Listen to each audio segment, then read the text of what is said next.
बिस्मिल्लाहिर्रहमानिर्रहीम। अस्सलाम वालेकुम नाज़रीन। आज ये जो एक खूबसूरत पौधा आप देख रहे हैं, इस पौधे की आज हम करेंगे रीपॉटिंग और इसको कटिंग से ग्रो करेंगे कि कैसे किया जाता है और इसकी केयर कैसे करनी है कि ये खूबसूरत पौधा आपके घर में बना रहे, आपके घर की खूबसूरती को बढ़ाता रहे और आपकी रूह को ताज़गी बख्शता रहे। इस वीडियो में वो तमाम मालूमात हैं जो आप जानना चाहते हैं।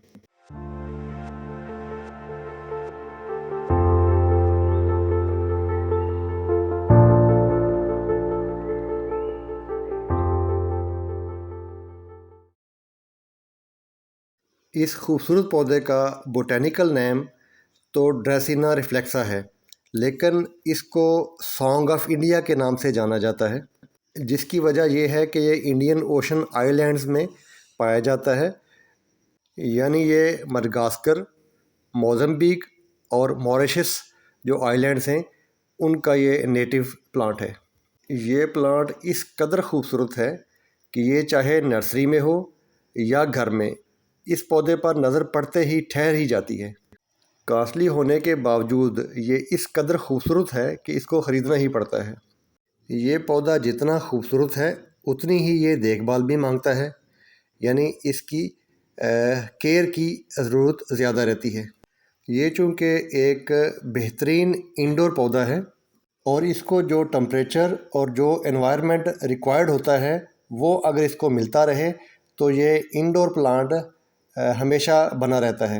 जिन घरों में या ऑफिसेज़ में एयर कंडीशनड एनवायरनमेंट है वहाँ तो इस पौधे को कुछ नहीं होने वाला, चूँकि दोनों मौसमों में, चाहे वो समर हो चाहे वो विंटर हो, तो जो हम लोग रखते हैं टेम्परेचर 20 to 30, तो वो टेम्परेचर इसके लिए बहुत ही मौजू है।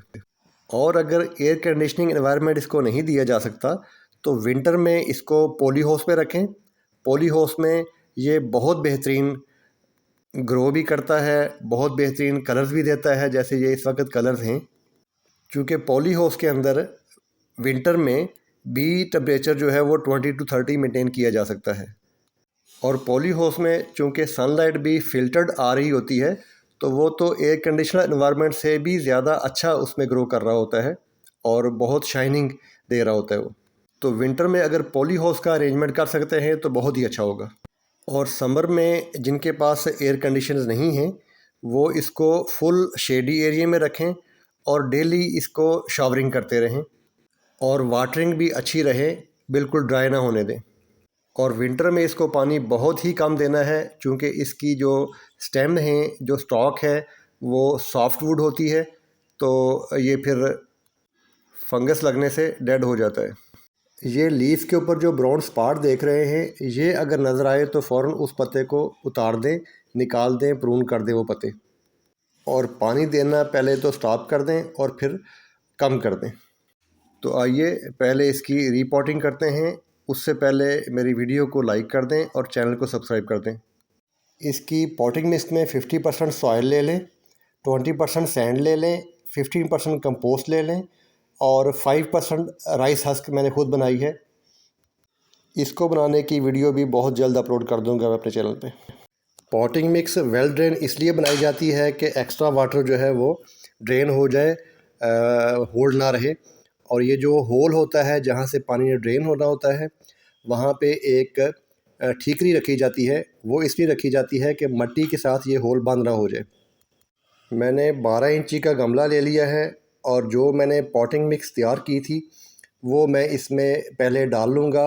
उतनी जितनी मुझे, जो पहले वाला गमला है वो उसका बॉटम जो है वो उस मुनासिब से रख लूँगा मैं। जैसे ये मैंने डाल ली है इतनी, कुछ 6 इंच छोड़ दिया है मैंने, चूँकि उतने साइज़ का मेरा छोटा गमला है जिसको मैंने यहाँ शिफ्ट करना है। और इस मिट्टी को मैं दबा दूँगा। ये देखिए, ये है वो प्लांट जिसको मैं आज रीपॉट करूँगा। ये मिट्टी के छोटे गमले में, जो सबसे छोटा गमला होता है उसमें पड़ा हुआ है। अब मैं ये 12 इंच के गमले में लगाऊंगा मैं। इसको निकालने का सबसे बेहतरीन तरीका ये है जो आप देख रहे हैं, इससे बगैर टूटे हुए पूरा बॉल निकल आता है बाहर। ये देखिए, ये रूट जो है तकरीबन रूट बाउंड हो गई हुई थी। ये बिल्कुल एंड तक, जो देखें मोटी रूट भी एंड तक आ चुकी हुई थी। इसकी रूट्स और इसके हेल्दीपन की ये निशानी है कि इसकी रूट्स इस तरह रेड होंगी, पिंकिश कह लें, रेड कह लें या ऑरेंज कह लें, इस तरह की ये होंगी। तो ये निशानी ये है कि ये प्लांट जो है आपका हेल्दी है। बस ये चूँकि छोटे पॉट में था और अब रूट बाउंड भी होगी हुई थी और अभी नेक्स्ट स्प्रिंग आ रहा है, तो इस पौधे ने दोबारा बढ़ने शुरू हो जाना है, नए लीफ आने हैं, तो इससे बड़े गमले में शिफ्ट करना इस वक्त नहायत ज़रूरी था। आपने जब भी रीपॉटिंग करनी है, या तो आप स्प्रिंग शुरू होते वक्त करें या आप रेनी सीज़न में रीपॉटिंग करें। रीपॉटिंग करनी है या इसको आपने ग्रो करना है बीज से या आपने कटिंग लगानी है, तो आप स्प्रिंग में या रेनी सीज़न में करें। दोनों सीज़न्स बेहतरीन होते हैं इस पौधे के लिए भी और या किसी पौधे के लिए भी ग्रो करने के लिए। आपने जब भी किसी पौधे को रीपॉट करना है, तो जो बड़ा गमला है जिसमें आपने पौधा शिफ्ट करना है, उसको उसमें जो मिट्टी आपने भरनी है वो भर के आप जो छोटा गमला है वो उसमें रख के पहले देख लें कि मैंने उस मिकदार में मिट्टी डाल ली है जो चाहिए, यानी आपके जो बॉल की टॉप सरफेस है वो रिक्वायर्ड लेंथ तक आ जाए। और बॉल को गमले में रखने के बाद आपने बाकी जितनी मिट्टी चाहिए आपको वो डाल लें, डाल के अच्छी तरह से दबा दें आपके, ताकि तमाम एयर पॉकेट्स जो हैं वो क्लोज़ हो जाएं, बंद हो जाएं। अगर मिट्टी दबाएंगे नहीं, नर्म रखेंगे, तो जब पानी डालेंगे तो पानी डालने से वो कुछ एरियाज़ में जाके होल बन जाते हैं और वो होल जो हैं वो फिर पौधे को बाहर से हवा जाती रहती है तो जड़ें उसकी ख़राब हो जाती हैं। अभी चूँकि फ़ेब का महीना है, विंटर अभी चल रहा है, तो मैंने पानी डालने के लिए जगह बहुत कम रखी है और जब गर्मियाँ आएंगी तो मैं 1-1 इंच मिट्टी और हटा लूँगा ऊपर से। रीपॉटिंग मुकम्मल हो गई है। पौधे की प्रूनिंग या कटिंग से पहले आपके पास जो भी औज़ार है, नाइफ़ है, उसको पहले स्टेरिलाइज़ कर लें। स्टेरिलाइज़ करने के लिए हाइड्रोजन पेरोक्साइड बेहतरीन रहती है और ये इजीली किसी भी मेडिकल स्टोर से मिल जाती है। स्टेरिलाइज़ करना इसलिए ज़रूरी होता है कि अगर इससे पहले आपने किसी ऐसे पौधे को प्रून किया है या काटा है जिसमें कोई डिज़ीज़ है, तो वो इस पौधे में शिफ्ट हो सकती है। या हर पौधा डिफरेंट मजाज रखता है, बाज़ पॉइजनस होते हैं, तो वो भी फिर दूसरे पौधे के लिए ठीक नहीं होते, फंगस लग जाती है। तो ये काम लाजमी कर लिए करें। अक्सर देखा होगा कि हमारे पौधे डेड हो जाते हैं और हम समझते हैं कि बिला वजह ही डेड हो गए हैं, हमने तो कोई ऐसा काम नहीं किया, पानी भी ठीक दे रहे हैं, फर्टिलाइज़र भी दी हुई है, जहाँ इसको रखना है वहाँ रखा हुआ है। तो बाज़ ऐसी छोटी छोटी गलतियाँ प्रूनिंग वाली जो हैं, या और इसके अलावा भी मैं अपनी वीडियो में बताता रहता हूँ, तो वो जब हम उनका ख्याल नहीं रखते तो फिर प्रॉब्लम आती है डेफिनेटली।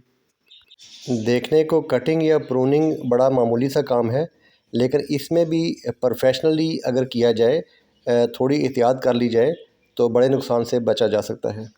मैंने दोनों कटिंग्स जो हैं वो 5 इंच के करीब काट ली हैं।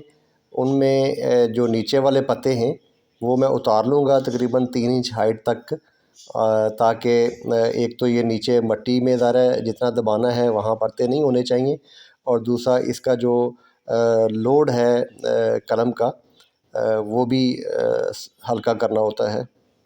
और दूसरा कटिंग को जो अपनी एनर्जी जो है वो रूट निकालने में लगानी है, वो एनर्जी वेस्ट हो जाएगी लीव्स को ग्रो करने में।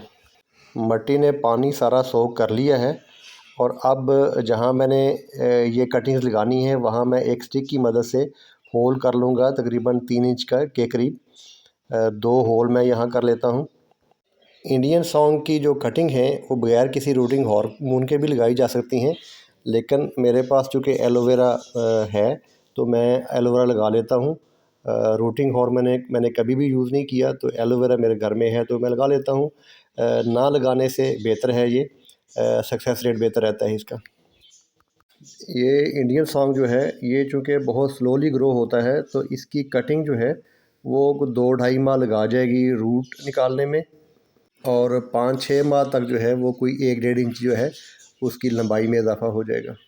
अगर आपने अपने पौधे को बुशी करना है तो हर स्प्रिंग में और रेनी सीज़न में इसकी कटिंग लगा लिया करें, जो भी आप समझें कि ये कटिंग लगाने वाली होगी।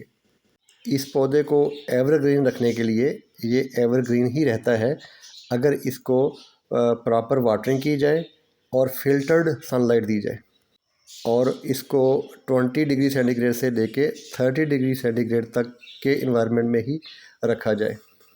और इसी के साथ ही मुझे दीजिए इजाज़त, और अगर आपने मेरी वीडियो लाइक नहीं की तो लाइक कर दीजिए और चैनल को सब्सक्राइब कर दीजिए और बेल आइकन भी प्रेस कर दीजिए। अल्लाह हाफ़िज़।